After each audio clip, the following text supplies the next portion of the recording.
Okay.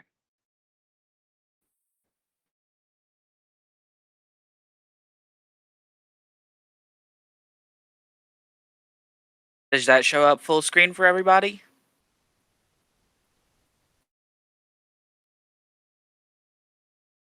Beautiful. Let's get into it then. Hello, everybody, and welcome to Therian Coping Skills. My name is Ursa. I am a bear Therian, and I am also an Cladotherian. Arctoidea includes seals, mustelids, and bears. Um, I made this panel to go over a couple of skills that help me because I struggle to connect to more contemporary coping skills. Basically, anything that seems to be super human centric doesn't, I don't know, not anything, but a lot of it just doesn't click with me as well. So I wanted to find things that were more personalized. So let's get into it. First, a little PSA. Remember that self care is about you, not norms or aesthetics. It is so important to remember that you have the right to take care of yourself in unorthodox ways. Only you experience your comfort and your distress. It's okay to find comfort and regulation in your therianthropy. You aren't forcing your therianthropy by utilizing it. Do not limit the ways you take care of yourself, especially not to conform to norms and aesthetics. Prioritize your well being, experiment with coping strategies, and most importantly, do what helps. All right, it is coping skills time. First up is phantom mindfulness. This is the same thing as a tool called body scan meditation, if you're familiar with that, but it's using your stereotype's body. You breathe in, focusing on one part of your body, truly feeling it, and then you breathe out. You can either work from toe to head or focus on a specific part of your body. I personally focus on my snout. You could DM me on Discord at hobby_wench for stereotype specific meditation routines, and I will do my absolute best to get to everybody. Actually, am I able to go back? Because I kind of want to. Okay. So, to be a little bit more specific, it's a breathe in, and for the snout, as an example, I would focus on like my tongue. Since a bear's tongue is a lot longer than mine, I would focus on length and dexterity and things like that. Just feeling it. Breathe out and then breathe in. Focus on teeth. Breathe out. Breathe in. Focus on lips. Breathe out, until you're able to get the full thing. You're trying to basically use meditation using phantom limbs. Next up is wallowing/dust bathing. Let yourself get dirty. Wallowing is rolling/sitting in mud, water, or snow, while dust bathing is done with dry earth. I learned that while researching for this, actually. I had just always called it wallowing. Both can be used for cooling down, scent marking, social connection, play, and skincare. If you do not want to sit or roll, especially if you have mobility issues or joint pain, you could get a container and put some dirt in it, and just kind of play with it with your hands, almost like kinetic sand, but the OG kind. Um, and you could add water if you'd like. Let yourself play with it, feel the grit, let it cool you, calm you, and connect you to the world at large. Next up is lick your wounds. A lot of the time, when you feel just truly awful, there aren't a lot of ways to externalize it. I've fallen into really deep depressions where I can't create art and words just simply don't serve my actual mental state any justice. I feel absolutely injured and trapped. When I feel like this, I lick myself/slash my wounds, my internal wounds, that is. Just licking your arm can be extremely validating of the very real pain you're in. Licking when injured is an instinct shared by most animals. It is an act of kindness to ourselves and healing, and we need to prioritize that.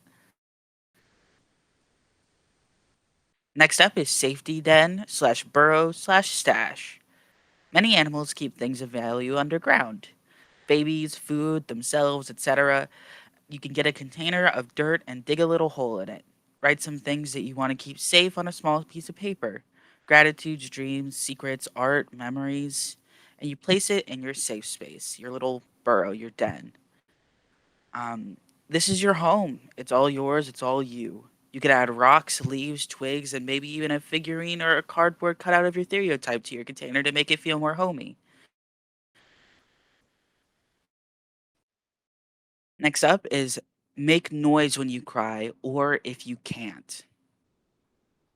Whimper, whine, chirp, yowl, squeak, buzz, etc. You are in distress, and it is cathartic to act like it. It can make what you are going through feel a lot more real. I personally struggle to cry a lot of the time, and a lot of my distress comes out very physically or in just a state of feeling overwhelmed. And I've found that even it's almost like fake crying, but it's expressing real distress. It, I don't know, it's helped me a lot. Next up is paw slash hoof slash pincher slash fin slash finger painting. I tried to be as inclusive as possible with the digits that one may use for art.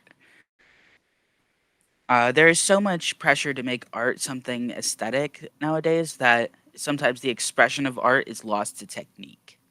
Using our bodies to make art takes down the barrier of art being made from tools and makes the art made from you. Express yourself. Allow your inner child and your inner animal to embrace how you feel and put it on paper as clumsily and passionately as you can.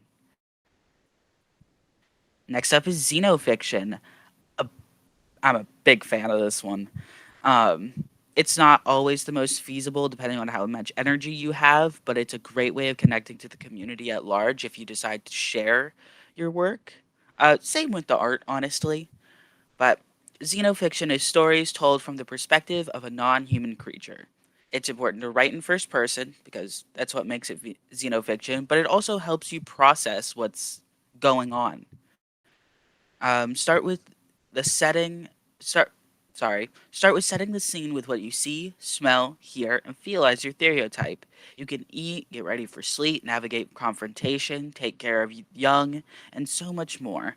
This is an excellent self-soothing technique, and I've used it personally for navigating my natural reactions to conflict. Like I can't bluff charge someone. That's just not. I can't do that. But if I'm angry and I'm taking my time and I'm stepping away from a confrontation to process my emotions, I can write out what I would do as an animal to navigate said confrontation. And then I could take a step back, recognize the situation I'm in a better state of mind, and move forward. Now we're going to talk about how to develop your own tools. First up, you need to figure out what you need and pursue it.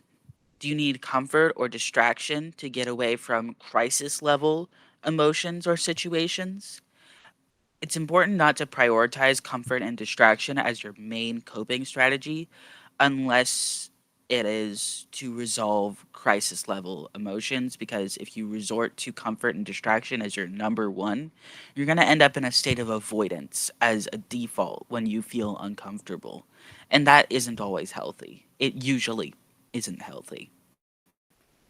Are you looking for expression to get out not quite crisis level emotions and try to process or just have those feelings feel more tangible or real? Or are you looking to ground where you have an understanding of your emotions? You understand where you're at in your setting, but you need to feel more stable in the moment. Grounding is really important if you're in an environment you can't control or in a social situation you can't control and you need to feel more safe.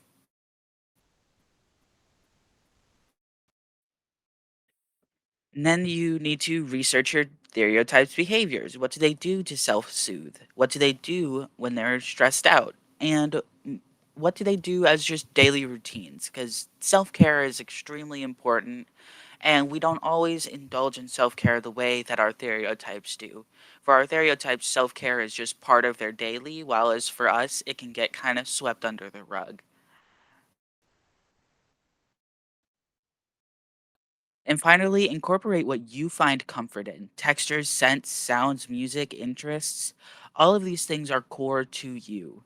And finding a way to mesh your interests with your core sense of self and your emotions is kind of the trifecta of getting regulated again.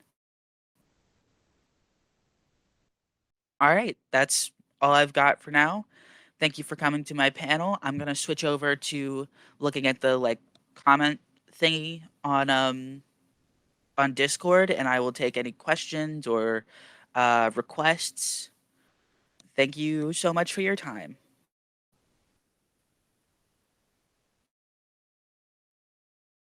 How do I stop sharing?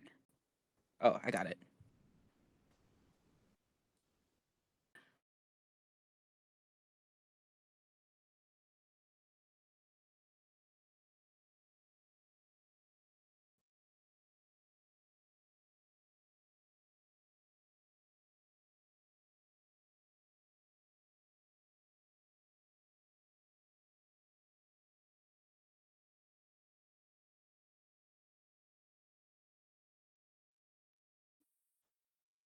Does anybody have any requests or questions?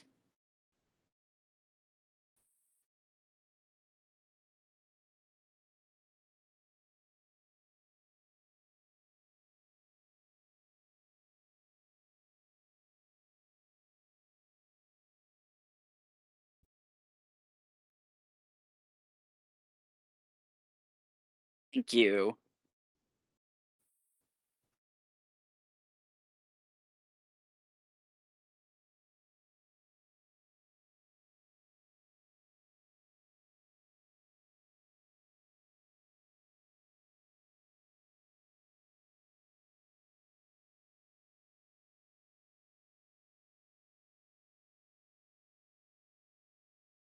Oh, okay. I could show the art again.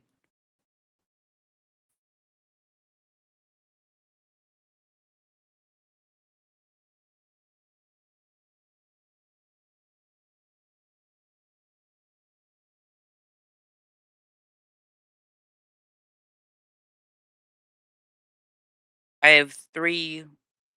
No, I have two arts that I did for this one. I drew another version of the like bear dog, but I did not like how it turned out. And he dances. Whoa. Look at him go. Whoa. Look at him go.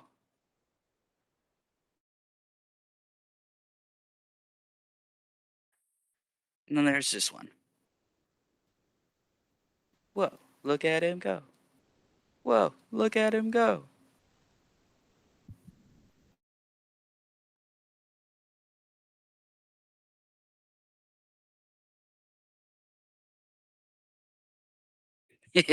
Dancing bear time. Oh, skills for domesticated or I don't know what. Oh, communal species, species that like live in communities. It is absolutely a learned skill, and I get for some it comes a bit more naturally, to rely on others. Something that immediately comes to mind is grooming. The way a lot of self care is like, oh, do a face mask. Oh, take a shower.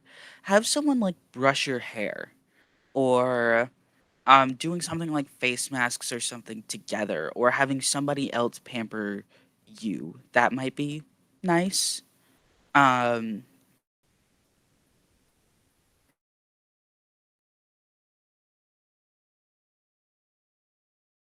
ooh, okay. I did not see that there was a panel questions section. Okay, that stereotype. Uh, honestly, a lot of the things that come in, it would be like, whoa, sorry, stumbling over my words.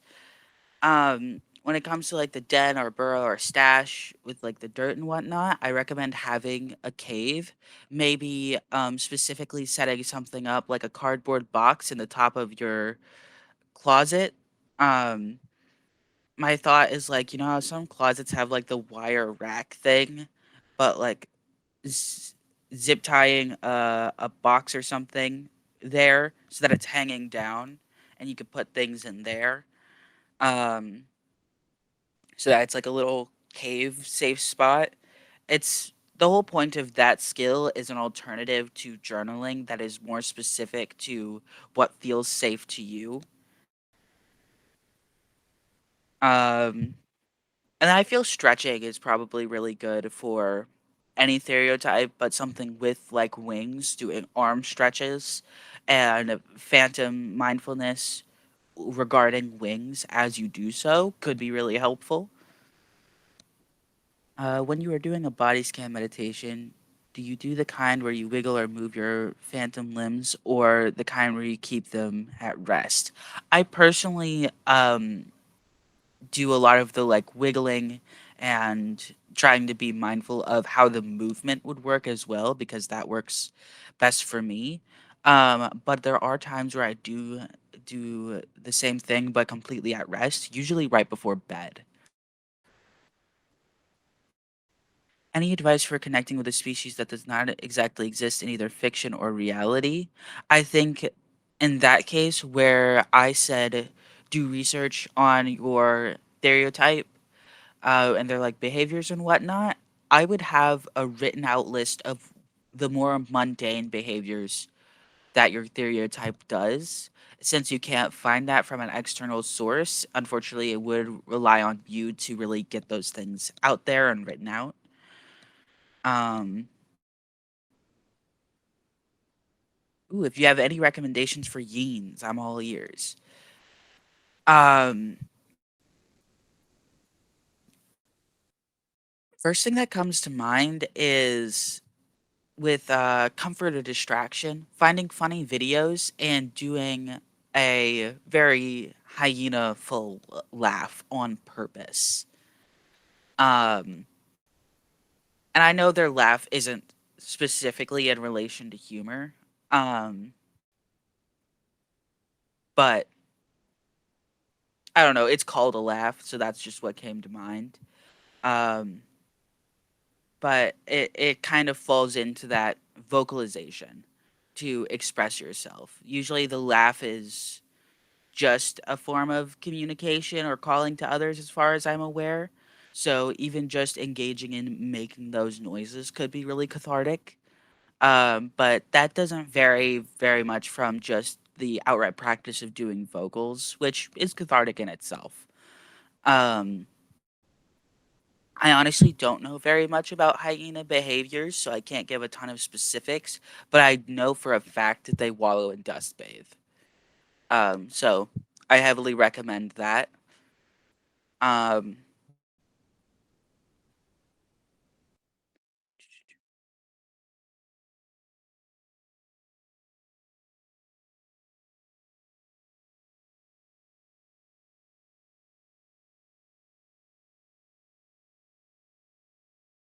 okay, I have a question slash statement in here about um mortality dysphoria, or like coping with mortality being the terrifying thing that it is.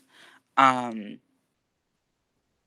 that can be very panic inducing. And what I recommend for that is, rather than doing the extreme of constantly distracting or seeking comfort from it, or just almost nihilistically accepting it, do a range of coping skills regarding them so that you're not constantly distracting, but you're not trying to just avoid it through acceptance either. Just being like, it is what it is, isn't necessarily healthy either, because it is a reality we live in.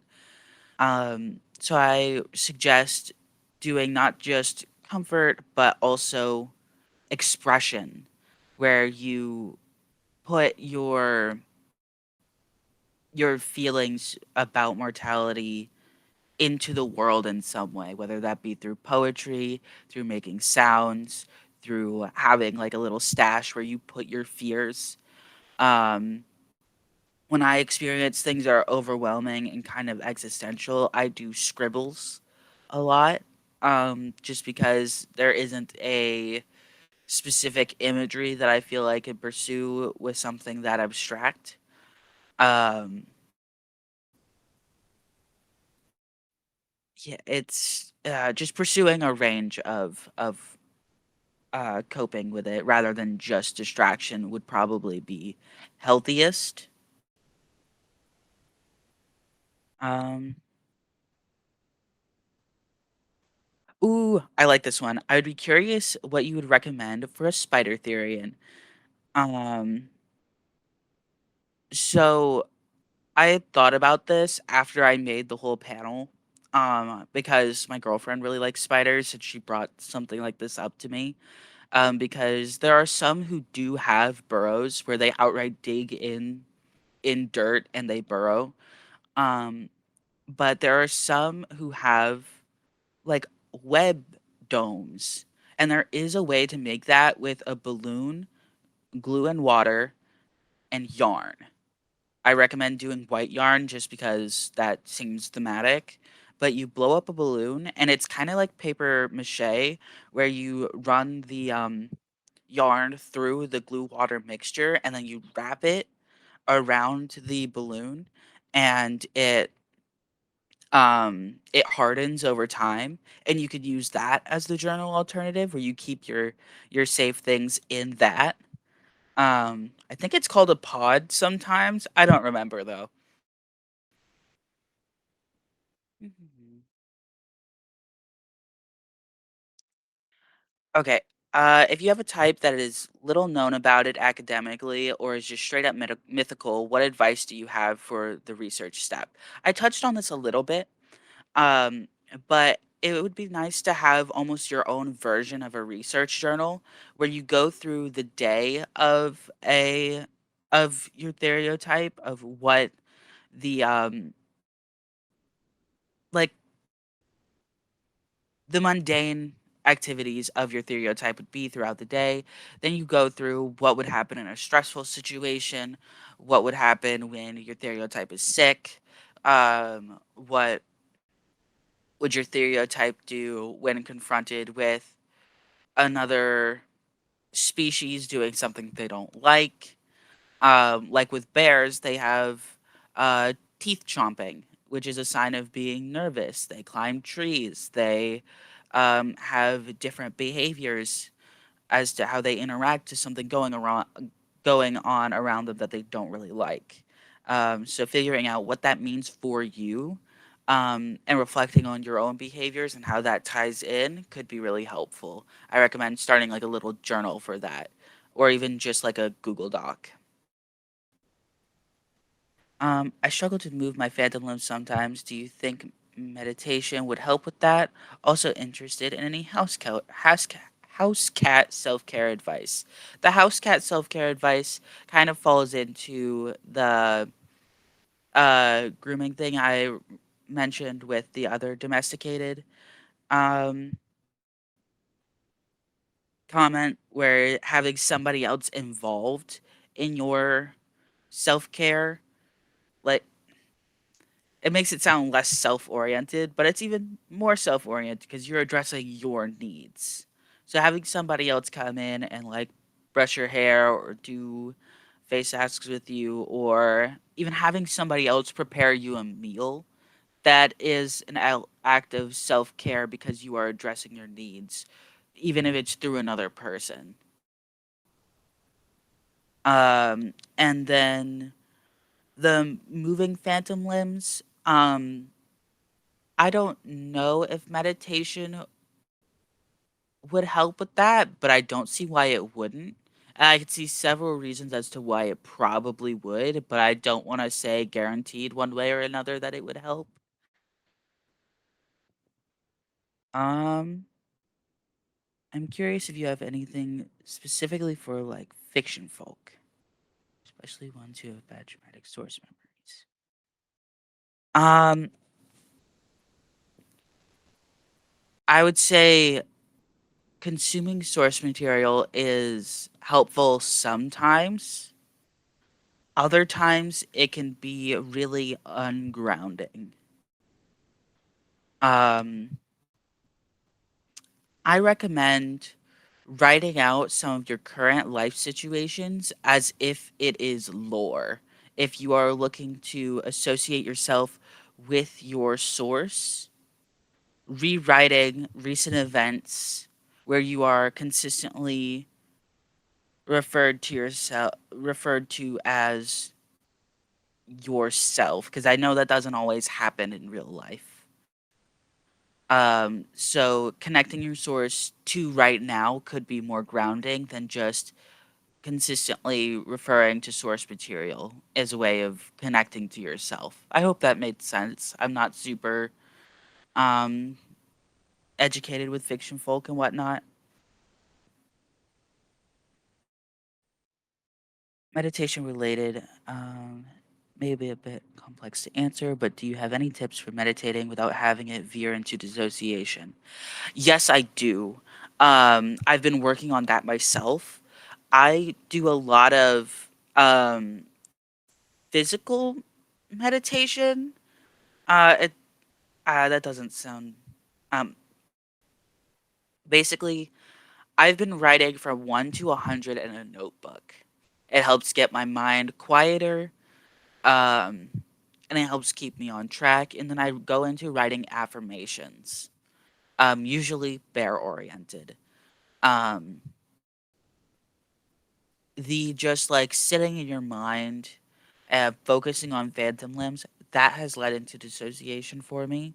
So I wouldn't recommend that specifically if you are prone to dissociation, but writing it out, breathing in, breathing out, having that like consistent breath pattern, but writing out the specifics of how those certain parts feel can keep you more on task, um, while still being a form of meditation. How do you ground without your physical body being an obstacle? Um, Honestly, it's a lot easier for me since my stereotype is bipedal, or at least can be. And I have a similar body build. But what I would recommend is having visuals to go along with your meditation, so that it gives you something that is tangible to focus on outside of yourself while you are meditating. Um, and I apologize for the dysphoria that can sometimes come along with these meditations. Um, Phantom mindfulness is not for everybody and probably is a lot more helpful to those who have bodies that are quadrupedal and mammalian. Um, but yeah, having imagery could probably be helpful.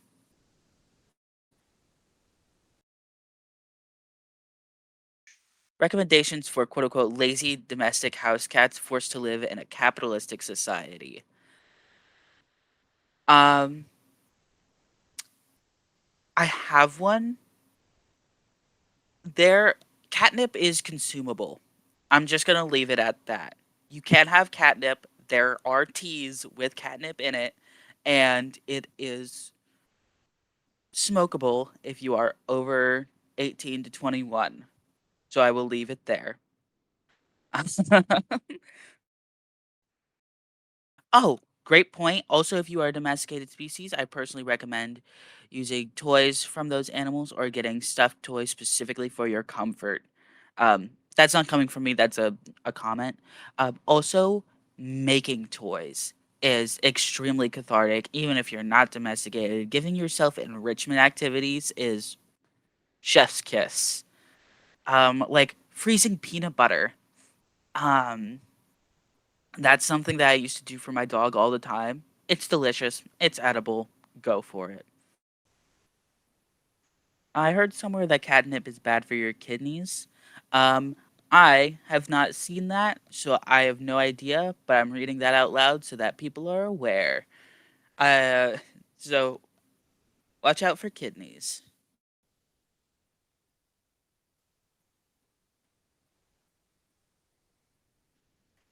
All right. Is that all, everybody? Did I miss anything?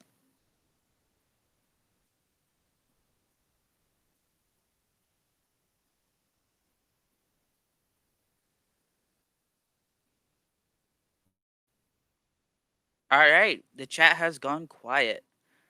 I think that means we are done.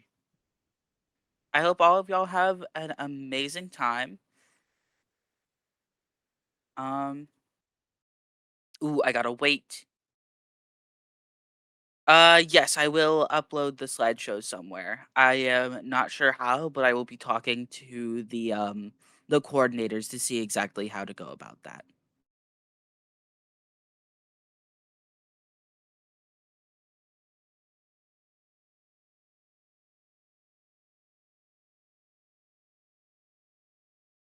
Thank you all for coming.